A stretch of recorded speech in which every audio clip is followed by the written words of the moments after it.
Okay, I hid myself, but I'm here. You're muted, Tyler.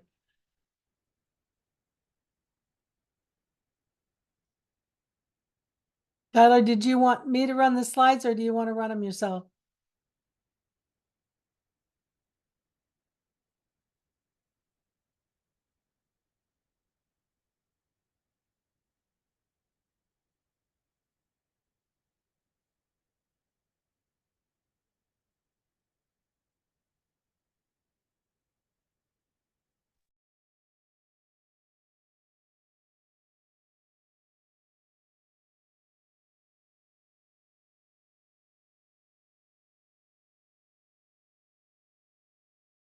Paula, are you able to hear me now? I am. That's good. Good. Wonderful. Your picture disappeared, but Here I am in all of my post in bed glory, but I am happy to be back and alive among the living this week. we're glad to have you back. Yes. You can drop things over to me either with a private message or just call out if you need anything. I'm just here in the background to help out if I Okay. need to. Wonderful. Did you want to run your own slides or did you want Sharon or I to do that for you? I'm happy to drive. Well, you're co-host now, so you can do that and you can pop it up when the time comes shortly. Wonderful. Thank you, Sharon, also for getting us teed up today. I appreciate it. Welcome. So I'll just post the stream text link. Our captioner or our ASL and captioner are Bethany and Kristen. Mhm. And I made her captioner, Christine. Okay. So she's set up. I wasn't sure if you heard what I said before I signed off the other call, so I thought I better get in gear here. Yeah, different link. I don't know what that's about. Okay, because the link in the announcement is how I just joined. Yeah, me too, but that's not how I joined before. I joined before from the link in my meeting list.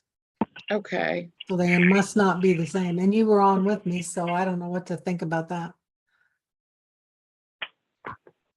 Sorry, everybody, forgive our technical brainstorming here to figure out what we did.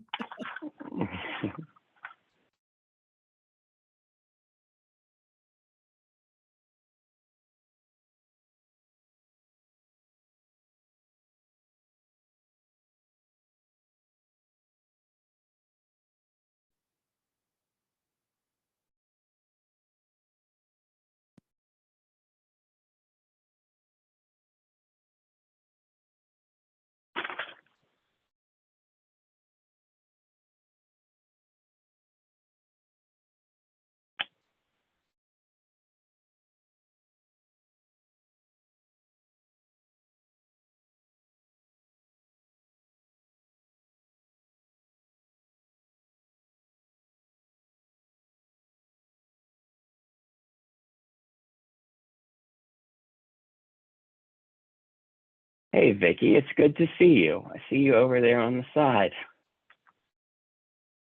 I'm doing all right. I was reading your lips. You're on mute, but I'm doing all right. I hope you're doing all right too. Yeah, hanging in there. Good.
All right, I have 3 o'clock is our ASL and captioning. Okay, all right. Well, hello everyone. Happy Monday. It is 3 o'clock with the time change, so we'll go ahead and start. I want to welcome you to today's presentation. We are going to be talking about building your support network for your role as Executive Director. My name's Tyler Morris, and if you needed a reminder on the date, today is March 11th, 2024. I'm excited to spend some time with you and on this topic and hear from you at the end as well. For some housekeeping, we have our captioning in the chat. Sharon has just posted the stream text link. If you'd like to click that and follow along, you can. Our 2 ASL interpreters are also in the chat today as well with their videos on in the participant screen. So we are screen sharing, so make sure that you are in side-by-side mode. And as always, please fill out the evaluation at the end of today's conversation. We would greatly appreciate that. So I will keep it brief, but my name's Tyler Morris again. I'm the Executive Director here at SIL Jacksonville. We have a 5-county catchment area. I've been here for about 17 years, 7 years as the role as Executive Director. And when Paula and I got to spend some time talking about topics, I'm really passionate about this one because I don't think that I would be in the role that I currently am in without the support of networks. So I'm excited to talk to y'all a little bit about that today. Today's agenda, what we're going to shoot for is 20 minutes of some talking time with some of these key points that we're going to hit on, but you'll also see that there's a lot dedicated to discussion. And I really hope that from today's presentation, we're able to think about some of the topics that we're discussing and maybe share with your peers, because I will give you the Cliff Notes version. I firmly believe that the greatest support network is your peers in the role that you're currently in. And we are very lucky as a SIL network to have so many colleagues that have gone through different challenges or had successes that we can learn from. And so I hope that at the end of today, you'll be able to participate and share some of the things from your networks. So in the presentation, we'll be talking about 3 forms of networking. We're going to talk about some of those benefits and maybe perceived barriers to support networks and considerations when evaluating your network and ways to activate your network. So those are going to be our topics and a couple of continued reading opportunities at the end. If you have questions, though, please feel free to stop me at any time. All right. So on the screen is a chart, and this is from the Harvard Business Review. And we're going to use this kind of as a talking point on the 3 forms of networking. On the screen, there's operational, personal, and strategic. And under those, and I won't read them verbatim, but it talks about some of the things like purpose, location, and orientation, who and how to recruit, and also network attributes and some of those key behaviors. So if I were to summarize this chart for our discussion today, I would say that the first operational network is geared towards doing one's assigned tasks more effectively, cultivating stronger relationships with colleagues whose membership in the network is clear, and their roles are define them as stakeholders. So you might be thinking about who are examples of folks in your operational network. The second is personal, and to summarize that, personal networking engages like-minded individuals from outside an organization. So that might, learn and find opportunities for personal advancement. And then lastly is strategic. And in strategic, we're talking about those networks that we can put tools in to serve business goals. And it uncovers and capitalizes on those new opportunities. So if I were to backtrack while we're looking at these three types of networks, how would you define your network? I think it's really easy for maybe all of us to think about maybe the 5 people on speed dial that we have very quickly that we're able to call if something is hits the fan or we're curious about something. In our roles as executive directors, I think that we all have those speed dial numbers. When we're talking about that in the operational and the personal perspective, in the strategic, it's more looking forward. And that is a challenge sometimes on, you might be able to ask yourself and answer those 5 people on speed dial, but who are those 5 people on speed dial that will get you to where your organization needs to be in 5 years? And that's really something to think about. You know, when we talk about network, we're looking at a fabric that makes up data, information, support, feedback, resources.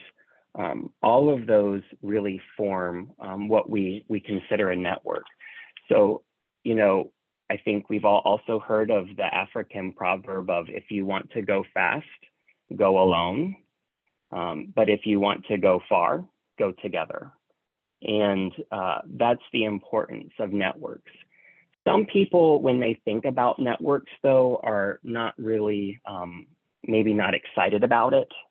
It might be something that they don't like to engage with, maybe if they're more introverted. Some folks might see that it is the key requirement for them to do their job well.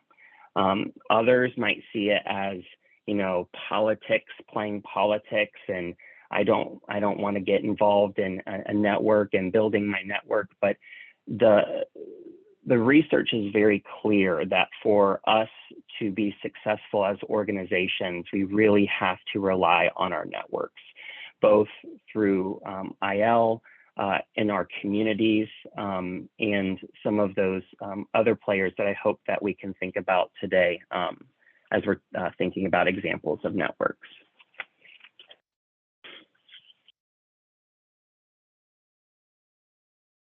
We'll start with the good stuff, benefits of support networks. Some of these are probably understood. Maybe you have an aha moment, but when you have a support network, you're obviously going to get continued learning, right? You're going to be able to develop new perspectives or new strategies, best practices. Maybe you're introduced to a new piece of technology or tool to do that. You know, as executive directors, allocating time for learning is critical, and making sure you're plugged into those resources that get you access to that education is really important. Perspective is also very important as well. Tying into different ways of learning. I think that a good example of this for an operational network is as an executive director, being able to tap into staff for feedback on how a policy or procedure could best be implemented.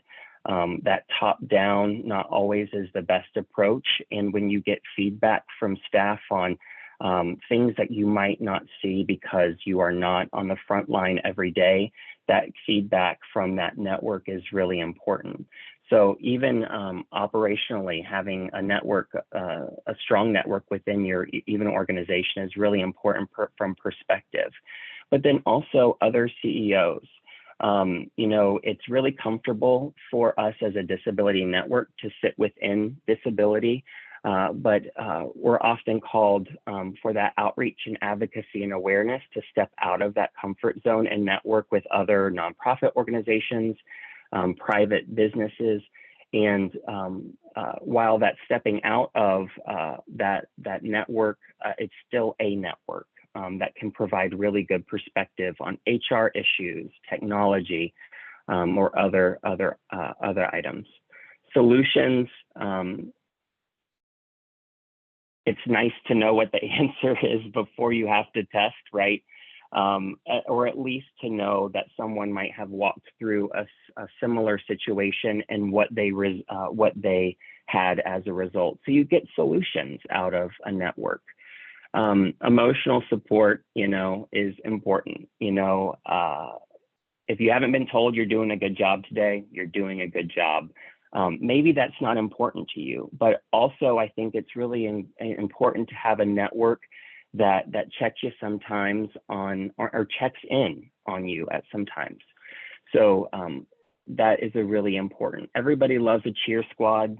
Everybody loves an ear to listen, and then also to reciprocate that. Confidentiality. There's a lot of topics that we have that might be sensitive. And when you have a trusted network, that confidentiality is a great benefit of that good support network. It's that trusted space for, confidential discussions, sharing without fear, and that's a really great benefit to have. Growth. A strong network amplifies your mission. It helps you with resource development and developing brand ambassadors who can go out and advocate. Those are just some examples of growth. And then lastly, an expanded network. Having a strong network builds on that network, and people within your network will introduce you to other folks who could help with building resources for you too.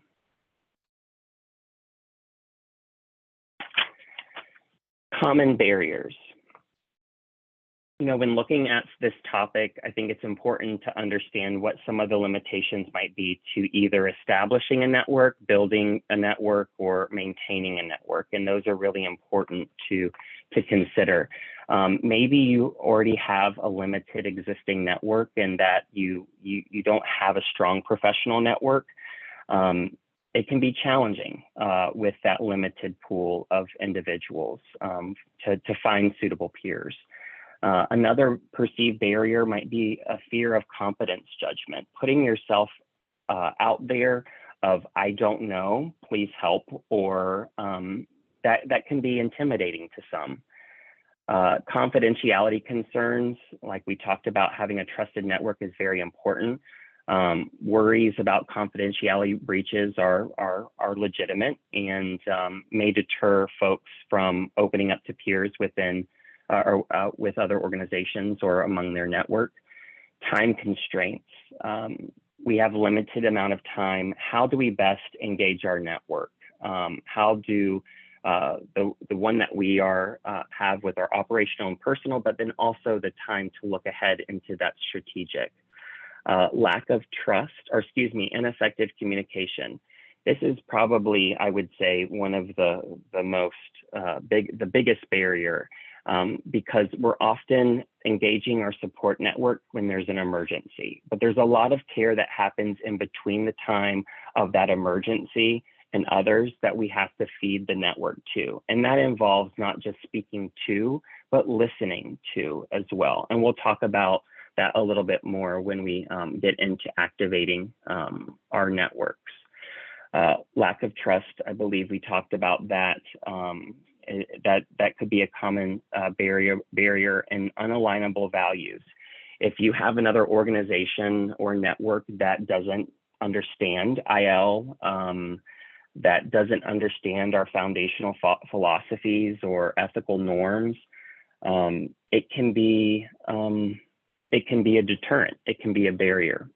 Having a peer that might be too competitive or judgmental or self-promoting might also be a barrier to that network as well. And then organizational culture as a whole as a barrier. And if your organization doesn't encourage folks to connect to peers, to collaborate, that individual naturally will be less inclined to seek support. So those are some common barriers.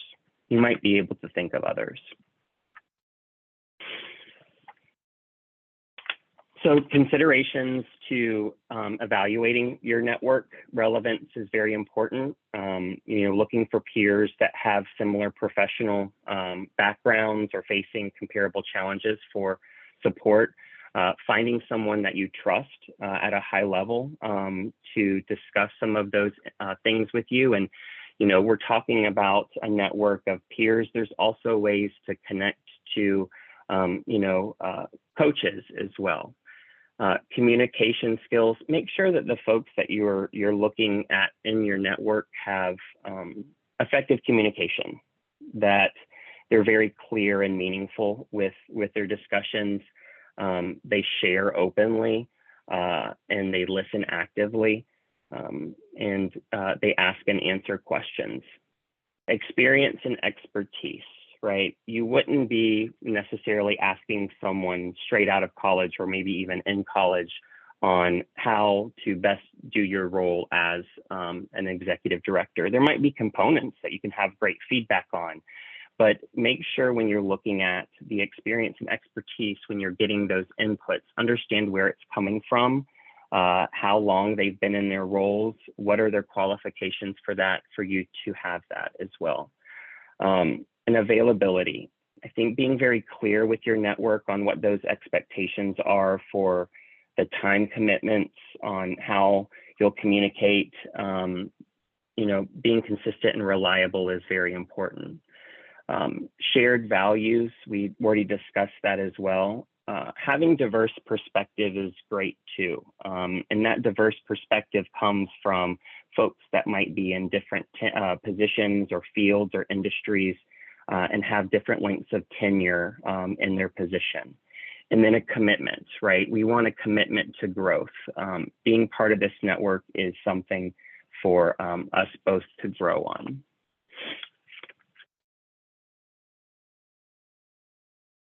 I'm going to take a sip real quickly. We're having that fun Florida snow of pollen. So we're getting through that spring season down here. Activating your support networks. First, you know, it's really important to adopt a network mindset from the first. And, you know, and some of the continued learning I have for you at the end of the slides is important to look at forces for good. And it talks about the this versus this. And in a network mindset, you're looking at things more in a collaborative lens than you are with a competitive lens. And there's things that come from that that are part of adapting the network mindsets. You know, they say that great nonprofits collaborate rather than compete with their social sector peers. They don't see other groups as competition for scarce resources. Instead, they understand that only working collaboratively with like-minded allies can they have more impact, because the perspective is growing constellations, not stars. We're looking at building the sector so there's enough resources for everyone. We're growing the pie, not just eating it. Defining your goals and set expectations, really important to have that when you're engaging your network of leading first with what those goals and set expectations are. Maintaining regular communication. We can get very busy, you know, in the work week, but those check-ins are important, whether with our staff, whether our personal contacts or our strategic network. Show up. I think this is really important. As a nonprofit, I found it very helpful to go to other nonprofit events and galas. And yes, that's energy and time, but it is a good return on investment, because you're going and supporting different organizations. You're able to expand your network and also you know, share your mission while you're out. Offer support. This might not be one that we think of first, but it's really important to know the motivations, understanding what the needs are from others in your network so that you can share resources to build it. So that might be introducing board members to an opportunity for training that's beneficial specifically to maybe their work. It might be, you know, those free tickets or something that that might have come along to share among peers so that it's a group of CEOs going to enjoy an activity together. That's really important. Having that humility and gratitude is as well. You have your answer maybe answered. Don't forget to circle around and say thank you for the time, for being that was given to you, or the resources that were given to you, and be genuine as well. I think that trust and showing up as yourself and having that that genuine perspective helps build that trust. And the last is something maybe to think about of delegation for networks. Not all networks are maybe best activated through you as the executive director. Maybe it's another person of your team.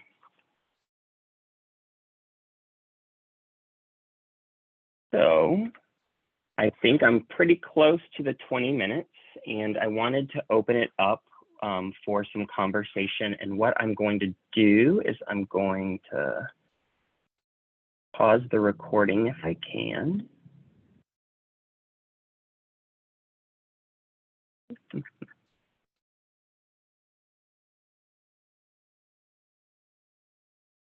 Here, if that